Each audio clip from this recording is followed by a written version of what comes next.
got it. Here's a fresh Fangtasy Tales episode dedicated to your newest listener, Tex. This one takes us deep into the dark folklore of Texas and into the territory of the Skinwalker, narrated in Ezra Black's signature style with no sound effects or outrows, just words.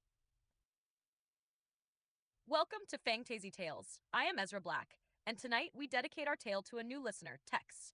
How fitting then that our story unfolds in the dust, heat, and shadows of your home ground, Texas, a land where the horizon burns red and the silence between coyotes hides something older, something hungry. Skinwalkers. Whispers call them witches, others say shapeshifters, or worse, men who traded their humanity for the power to wear another's skin. But the stories agree on one thing. Once you've seen a skinwalker, it has already seen you. Let me tell you of case number 39, the thing at Palo Duro Canyon. In 1975, a rancher named Caleb Haskins lived just outside Amarillo.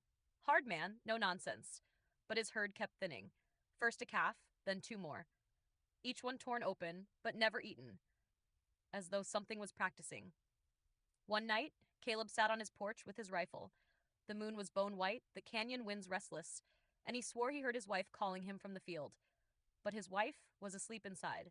He walked out anyway, lantern in hand, and that's when he saw it. A figure on all fours, crawling. Its limbs bent wrong, stretched too long.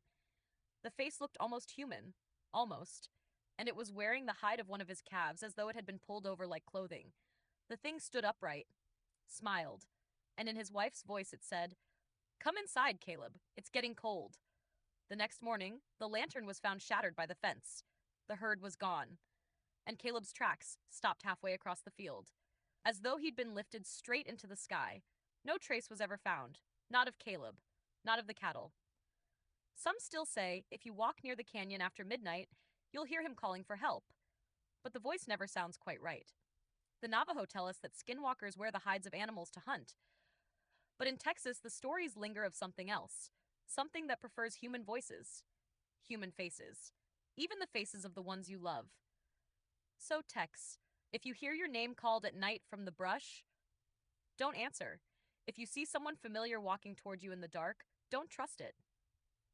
And if you catch a glimpse of yourself, grinning when you're not, run, for in the lonely stretches of Texas land, the dead aren't the only ones who rise.